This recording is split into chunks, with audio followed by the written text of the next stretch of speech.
오늘은 이스라엘에 대한 이야기를 좀 해볼까 합니다.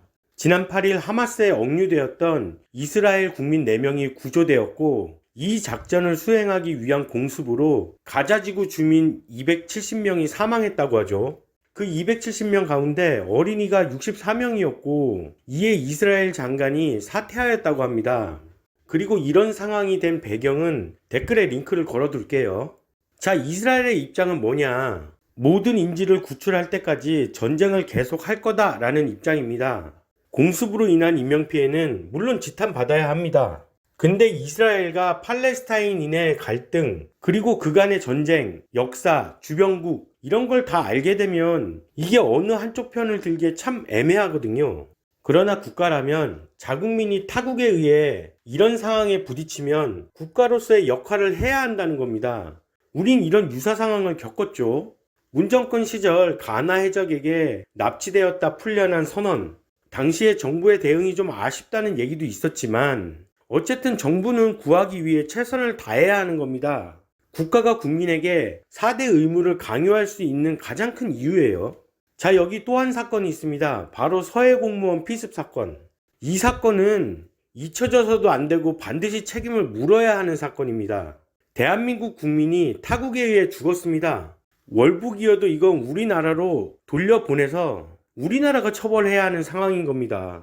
온갖 핑계, 변명 모두 가져다 붙여도 종북이기 때문에 벌어진 일입니다. 그렇지 않고서는 이런 식으로 대응하는 나라는 없습니다. 자국민을 위해 국제법을 어겨 유엔의 제지를 받더라도 국가는 국민을 가장 우선적으로 해야 한다는 거죠. 그렇기에 타국에서 죄를 지은 범죄자도 대한민국은 외교를 통해 대한민국으로 압석 요청을 하는 겁니다. 권도영 사건이 그러하다는 거죠. 저런 사기꾼 그냥 미국에서 100년형 받지, 이게 일반적인 국민의 생각이라면 국가는 그런 국민도 대한민국에서 처벌받게 해야 한다는 거죠. 그래서 서해 공무원 피살 사건을 다시 영상으로 만드는 겁니다. 2020년 9월에 소연평도 인근 해역에서 어업지도 활동을 하던 해양수산부 어업관리단 소속 공무원이 실종, 이후 북한 황해남도 강령군 등산곶 해안에서 조선인민군의 총격으로 숨지고 시신이 불태워진 사건입니다. 이후 정부는 자진월북을 시도하다가 표류했고 북측의 공격을 받고 사망한 것으로 결론을 냈죠.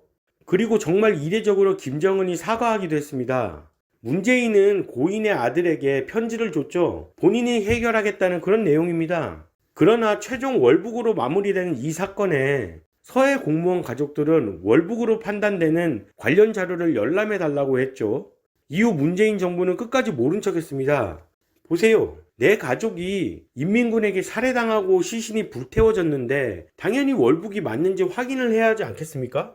제가 바라보는 이 사건은 종북 세력들이 북한에 대한 문제를 크게 만들지 않으려 대강 덮으려는데, 과거와 다르게 지금은 이런 것들이 빠르게 퍼져나가기도 하고 이제는 국민들이 의구심이 드는 거는 국가에 물어본다는 거죠. 가장 중요한 건 국가가 세금을 받아 처먹으려면 국민을 보호하고 끝까지 북한에 따져야 한다는 겁니다. 국가는 그래야 해요.